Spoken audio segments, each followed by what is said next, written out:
Bonjour à tous, je me présente, mon nom est Benoît Vincent pour une autre critique de film signé ciné-techno.com. Aujourd'hui, on va parler de la série télévisée Ballers saison 3 que j'ai pu écouter en format Blu-ray.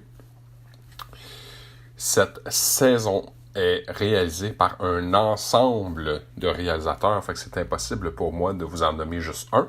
Mais, fait notable, Mark Wahlberg, le comédien, est un des producteurs exécutifs. Il y a énormément d'acteurs qui sont dans cette série-là, notamment Dwayne The Rock Johnson, John David Washington, Rob Corddry, Omar Ben Miller. Il y en a encore plusieurs d'autres. Je pourrais passer énormément de temps juste à vous énumérer la liste de grands et de bons comédiens à l'intérieur de cette saison-là. C'est une distribution HBO. Je me permets de vous lire un petit peu le résumé de l'histoire. La série suit le quotidien des anciens et actuels joueurs de football à Miami, notamment celui d'un ancien star, Spencer Strathmore, qui est interprété par Dwayne The Rock Johnson.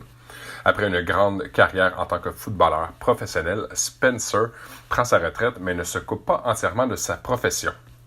En effet, après avoir été joueur, celui-ci se lance dans la gestion de carrière de la nouvelle génération de footballeurs qui se retrouvent à Miami. Mais il découvre très rapidement que dans ce milieu, la compétition est tout aussi intense que sur le terrain. Il faut comprendre rapidement tout de suite une chose, puis probablement que vous le savez déjà si vous êtes amateur de séries HBO. Ballers n'est pas fait pour un jeune public. À la limite, sur le collant, c'est écrit 13 ans et plus. Encore là, je serais d'avis à croire que c'est pour plus vieux. Énormément de jurons, énormément de présence de drogue, d'alcool, de prostitution. Dans cette saison-là, il y a énormément de temps qui est passé à Las Vegas, étant donné que Spencer cherche notamment à faire rentrer une équipe de football à Las Vegas. Alors, beaucoup de scènes sont tournées alentour des casinos.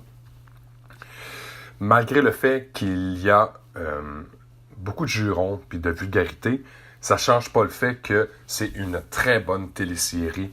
C'est drôle, c'est rapide, ça va à un pouls très accéléré. C'est généralement des épisodes qui durent entre 25 à 30 quelques minutes. Alors, ça se consomme très rapidement, ça s'écoute bien.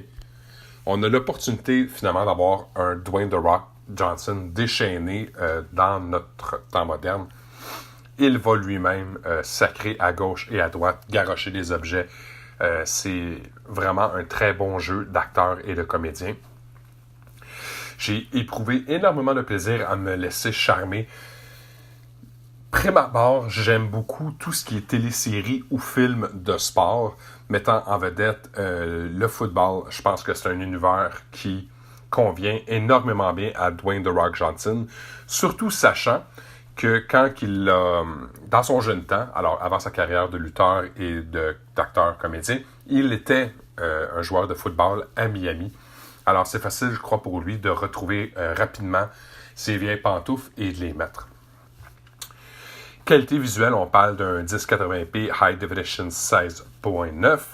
Piste sonore, par contre, on retrouve audio anglais DTS HD, Master Audio 5.1 et espagnol DTS Digital Surround 2.0. Il n'y a malheureusement pas de piste française sur le Blu-ray. Il n'y a non plus pas de suppléments qui sont rattachés à cette télésérie-là, souhaitant éventuellement peut-être les avoir quand ils vont sortir le coffret de la série complète et non seulement des saisons.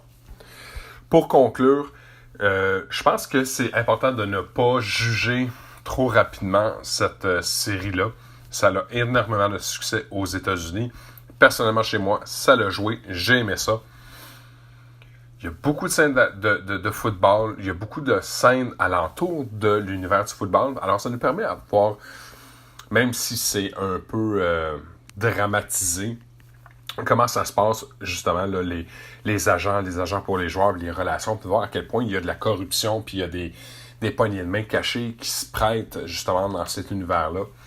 Ça s'écoute quand même très facilement, très bien, si vous avez un anglais bilingue qui comprend le slang. Quelqu'un qui comprend seulement l'anglais propre, comme je pourrais dire, il y a énormément de mots peut-être que vous allez avoir un peu plus de difficulté à comprendre ou des contextes que vous allez avoir de la difficulté à comprendre. Alors, c'est sûr que pour moi, c'est un très bon visionnement, surtout étant donné que je suis un grand amateur de Dwayne Johnson. Alors, encore une fois, mon prénom est Benoît Vincent pour une critique signée ciné-techno.com.